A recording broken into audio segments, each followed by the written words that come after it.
Bienvenue sur la chaîne de Planet Agility. On continue notre série de vidéos sur la problématique des zones et aujourd'hui je vais répondre à une question que je pense que tout le monde se pose, c'est comment faire pour arrêter de stresser sur les zones. Les zones, elles représentent souvent un enjeu assez fort pour les conducteurs d'agility. On a envie que le chien il touche sa zone et du coup, on se met beaucoup la pression sur ça et on met aussi beaucoup la pression sur le chien. C'est vrai que c'est rageant quand on fait un super beau parcours, que le chien fait tout sans faute et qu'on a une faute de zone, on se dit voilà, tout est un peu foutu à cause de cette zone qui n'a pas fonctionné, le chien qui n'a pas touché.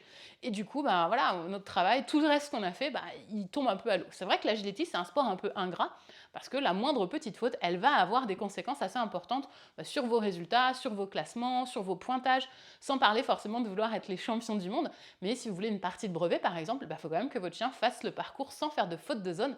Et c'est pour ça que souvent, on se met un peu la pression là-dessus, parce que c'est l'obstacle où on va avoir en général la marge d'erreur la plus importante. Donc, quand on va stresser sur les zones, c'est parce que pour nous, les zones, c'est important. On a envie que le chien réussisse.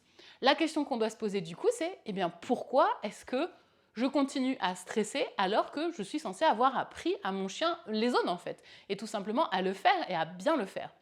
Ce qui va faire que vous allez moins stresser sur les zones et que vous allez vous sentir à l'aise, c'est tout simplement l'entraînement. Plus vous allez travailler avec votre chien, et travailler de la bonne manière évidemment, plus vous allez avoir de réussite, plus votre chien va bien faire ses zones, plus vous vous sentirez à l'aise et moins vous stresserez.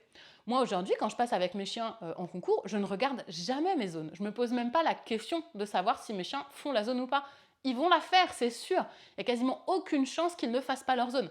Alors évidemment, je parle de mes chiens qui sont en grade 3, avec qui je fais de l'agility depuis longtemps. Donc depuis les années, j'ai pris le temps de pouvoir savoir qu'ils allaient réussir et de ne pas me poser ce genre de questions. Mais même avec un chien débutant, avec un chien en grade 1, je ne vais pas systématiquement me stresser sur les zones. S'ils la font, ils la font. S'ils ne la font pas, c'est pas grave. On réessaye, on recommence jusqu'à ce que ça passe et jusqu'à ce que mon chien réussisse. Finalement, c'est la quantité d'entraînement et surtout la qualité d'entraînement qui fera que vous ne serez pas stressé en fait. Si vous avez utilisé une méthode qui n'est pas très fiable ou si votre entraînement n'est pas assez poussé, c'est normal que votre chien y rate la zone et c'est normal que vous stressiez. Mais ce n'est pas en concours qu'on va résoudre le problème. C'est en travaillant en amont et c'est en s'entraînant mieux avec une méthode qui fonctionne, avec une façon de faire qui va faire que vous allez pouvoir prendre confiance et que votre chien va savoir exactement ce qu'il doit faire aussi, parce que ça c'est important, il faut que votre chien connaisse son job pour pouvoir réussir, vous allez beaucoup moins stresser, tout simplement parce que vous savez que votre chien, il n'y a quasiment aucune chance que votre chien rate les zones.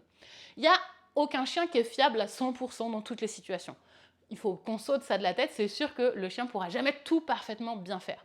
Mais si votre chien il réussit les zones à 99%, il n'y a pas de raison de stresser en fait. Donc le stress disparaîtra avec la réussite et la réussite, elle arrivera avec les bonnes méthodes et avec un travail régulier, cohérent et efficace. Si vous ne savez pas quelle méthode utiliser pour vos zones, nous, on propose une formation en ligne sur le running contact où on vous apprend pas à pas et étape par étape comment apprendre un running fiable à votre chien. C'est la méthode qu'on utilise avec tous nos chiens et qui nous permet de pouvoir faire des parcours sans se mettre la pression sur les zones ou d'ailleurs sur quoi que ce soit d'autre sur le terrain. Si cette vidéo vous a plu, n'hésitez pas à la liker et à la partager. Pensez aussi à vous abonner, ça vous permettra de ne pas rater les prochaines vidéos. D'ailleurs, dans la prochaine vidéo, on va répondre à la question suivante. Comment accélérer mon chien sur les zones sans passer au running? C'est une question très intéressante et on verra ça ensemble la prochaine fois. C'était Pauline pour Planet Agility, je vous dis à très bientôt pour une prochaine vidéo.